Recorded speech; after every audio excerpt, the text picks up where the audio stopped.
কাতারের শাহানিয়া এলাকায় ভয়াবহ সড়ক দুর্ঘটনায় নিহত সিলেটের ৫ প্রবাসীর মরদেহ অবশেষে পৌঁছেছে স্বজনদের কাছে।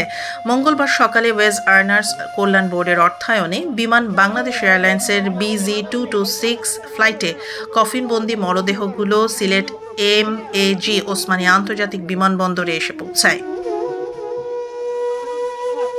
ভোর থেকে বিমানবন্দরে উপস্থিত ছিলেন নিহতদের স্বজনরা।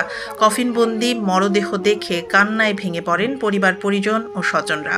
হৃদয় বিদারক এ দৃশ্যে ভারী হয়ে ওঠে বিমানবন্দর এলাকা। পরে প্রবাসী কল্যাণ মন্ত্রণালয়ের পক্ষ থেকে আনুষ্ঠানিকভাবে মরদেহগুলো স্বজনদের কাছে হস্তান্তর করা হয়।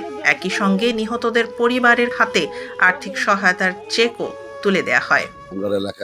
গত 21 জুন যে কাতার মর্মান্তিক সড়ক দুর্ঘটনায় যে 6 জন মারা গেছেন তারা লাশ আজকে আমরা রিসিভ করাত আইছি লাশ নিতাম। আমরা এলাকাত 5 জন পুরা খানাইঘাট জন্য হয় বৃহত্তর জনতা জুড়িয়া পুরা হাহাকার চলে, মানুষে খুব হাহাকার কররা।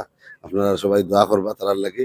আর প্রবাসী এবং দেশে এবং প্রবাসে যারা আছেন, বিত্তবান যারা আছেন এবং মাননীয় মন্ত্রী মহোদয়, আমরা এমপি মহোদয়, তাদের মাধ্যমে আমরা সরকারে জানাইতে চাইলাম যে এরা খুব একদম প্রত্যেক 5টা যে পরিবার আছে 5টা পরিবার তারা খুবই নাজেহাল অবস্থায়, তার অবস্থা খুবই খারাপ, শোচনীয় অবস্থা। আপনারা একটু তার সাহায্যের হাত বাড়াইতে ও আবেদন রাখলাম।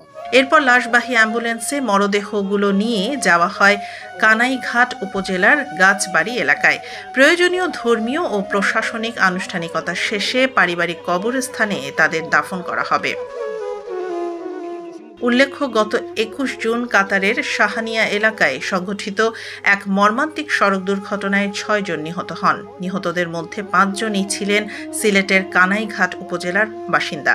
তারা হলেন জিবাল উদ্দিন, জসিম উদ্দিন, মোস্তাক আহমেদ, জুবায়ের আহমেদ এবং কাদের আহমেদ।